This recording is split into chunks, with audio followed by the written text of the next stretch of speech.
हरे कृष्ण।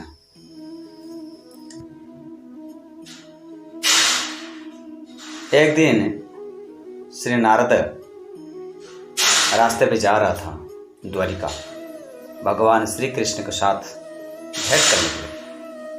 परंतु भगवान श्री कृष्ण को भेंट करने के पहले रास्ते में जा रहे थे तो दो आदमी मिले और पहले ही ब्राह्मण मिल गया। नारद जी को देखी ब्राह्मण प्रणाम किया और प्रणाम करते हुए बोलते हैं कि हे महामुनीश्वर, आप तो द्वारिका जा रहे हैं, एक बात बोल दीजिए कि मेरा ये संसार भव संसार से कब में मुक्ति मिलेगा, मेरे को कब मुक्ति मिलेगा, मेरे को पता नहीं। ये वो भव संसार को और आने का मेरा जरूरत नहीं, परंतु द्वारिकाधीश भगवान कृष्ण को बता दीजिए। तो श्री नारद मुनि ने बोले कि ठीक है, मैं तो द्वारिका जा रहा हूँ और द्वारिका से भगवान कृष्ण को तो मिलता हूँ और मैं कृष्ण को पता नहीं आपका बारे में। थोड़ा दूर और आगे जाते हैं, नारद मुनि ने एक दृश्य देखा है कि रास्ते पे एक पेड़ है और पेड़ के नीचे एक मोची बैठे हैं जो जूता सिलाई करते हैं। वो मोची आके नारद मुनि को प्रणाम किया और कहते हैं सेम क्वेश्चन, जो कि भव संसार से मेरे को नहीं चाहिए, जीने का नहीं चाहिए, मेरे को मुक्ति चाहिए, परंतु आप तो कहाँ जाते हैं? नारद मुनि कहते हैं कि मैं द्वारिका जाता हूँ। ठीक है, द्वारिका से भगवान कृष्ण को थोड़ा पूछिए मेरा कब मुक्ति मिलेगा, जो कि मैं कब में ये संसार से जाके भगवान के प्रीत हो जाएंगे, भगवान का शरणापन भगवत धाम को प्राप्त होते हैं, कब मेरा प्राप्त होना चाहिए। तो ये दोनों का सेम क्वेश्चन, और ब्राह्मण और मोची को प्रश्न लेके नारद मुनि द्वारिका गया और द्वारिका से भगवान कृष्ण को सादर प्रणाम किया। और कृष्ण प्रणाम करते हुए कृष्ण और नारद मुनि दोनों ही बातचीत होते हैं, परंतु रास्ते में ये जो दोनों का कथा, ये दोनों का प्रश्न याद आया और नारद मुनि तत्क्षणात भगवान कृष्ण को बताते हैं।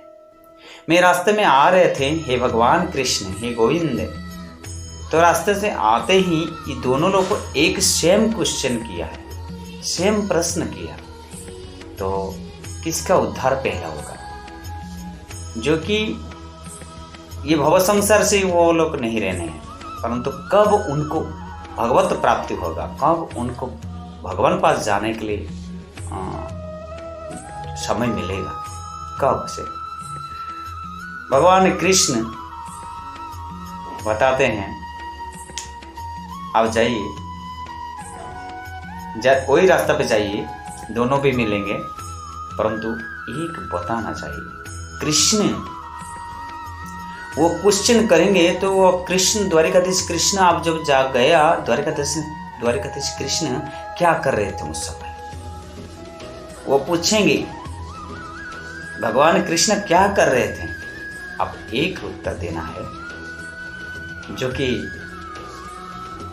भगवान कृष्ण एक सुई का जो रंध्र है, सुई का जो रंध्र है और एक हाथी को घुसा रहे हैं।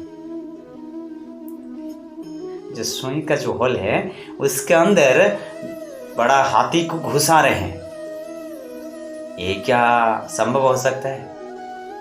तो आप सचमुच समझ जाएगा कौन नहीं उद्धार होगा, कौन नहीं ये भव संसार से रह जाएगा। तो ये नारद ने ये कथा को लेके, भगवान की कथावाणी को लेके वही रास्ते पे जा रहे हैं, परंतु पहले ना ब्राह्मण तो चालक है ना, ब्राह्मण तुरंत आ गया, क्योंकि ये नारद मुनि इधर से आएंगे। तो ना ब्राह्मण से आके प्रणाम किया और नारद मुनि को प्रश्न किया, हे मुनीश्वर, हे कृपा में आप कर बोली भगवान कृष्ण क्या बताया और भगवान कृष्ण अब जो गया उस समय भगवान कृष्ण क्या कर रहे थे, और 16,008 रानी 16,108 रानी क्या कर रहे थे, द्वारिकाधीश कैसे था, तो भगवान कृष्ण क्या कर रहे थे, पूरा ब्राह्मण ने पूरा प्रश्न किया। तो वो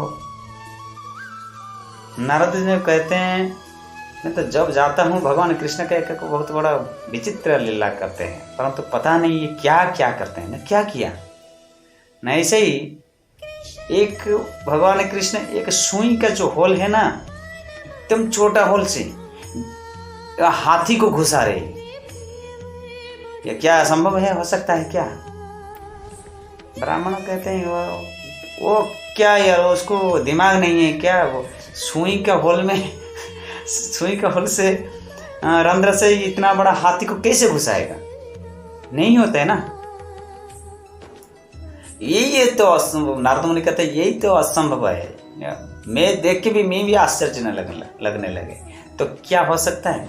ब्राह्मण बोलते हैं नहीं, ये कदापि नहीं हो सकता, ये छोटा होल से कैसे बड़ा हाथी को पूरे घुसाते हैं, वो नहीं होता है ना।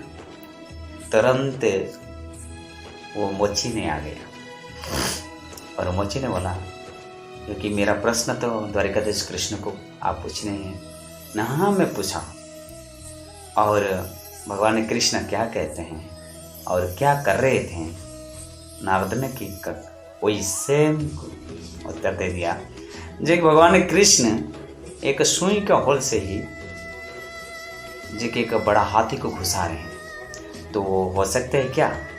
ये तो असंभव कार्य है, ये नहीं होता है। परंतु मोची बहुत सुंदर उत्तर दिया, बोलते हैं हाँ क्यों नहीं हो सकता, ये भारत भूमि से सभी असंभव को संभव करने वाला केवल गोविंद है, जो कि 3 दिन के अंदर एक बड़ा राक्षसी जो पुतना को वध कर दिया, और कितने छोटे थे, कितना भी छोटे थे, परंतु एक छोटी अंगुली से जब 18 किलोमीटर पहाड़ पर्वत को धारण किया, ये तो सामान्य की बात है, उनके खिलौना जैसे। मेरे नारद मुनि कहते हैं आपको विश्वास होता है ये सुई का होल से ही हाथी घुसा सकते हैं क्या? जरूर, ये भगवान कृष्ण का सभी संभव है, सभी कार्य संभव है, वो असंभव नहीं होता है, सब संभव होता है।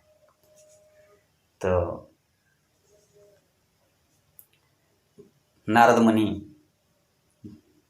भगवान कृष्ण कहते हुए को याद हुआ कौन ये भव संसार में रहेंगे, पुनर्बार जन्म मृत्यु चक्र में फिर भी आएंगे, पुनर्भी जन्म पुनर्भी मरण फिर भी आएंगे, परंतु ये दोनों का बात से ही सेम आंसर से ही, तो ये दोनों का बात से ही मोची का बात नारद को आनंद लगा। क्यों? जो भगवान कृष्ण के ऊपर विश्वास रखते हैं, श्रद्धा और विश्वास दोनों रहते हैं, तो कितना भी कठोर होने दो, परंतु मन तो कृष्ण के पास होता है, और असंभव कार्य को संभव करते हैं भगवान कृष्ण, तब वो कृष्ण को पहचानते हैं ये कैसे हैं सर्वेश्वर सच्चिदानंद पुरुष, सभी कर्म भगवान कृष्ण से ही होता है। तो इसलिए मोची को बोलते हैं नारद जी, हे मोची, एक तुम्हारा अभी इसी वक्त ये समय से ही भगवान को प्राप्त होने तुम एकमात्र योग्य है। परंतु ब्राह्मण ने बोले प्रभु हे मुनीश्वर, मेरा ना आपका अभी विश्वास नहीं हुआ, जब तक आपका मन में विश्वास नहीं है, गोविंद कर्म को विश्वास नहीं है, गोविंद कर्म को विश्वास नहीं है, तब तक आप कभी भी ये भव संसार छोड़ के भगवत धाम नहीं जा सकते। ऐसे हमेशा आता है जाता है। हरे कृष्ण, हरि बोल।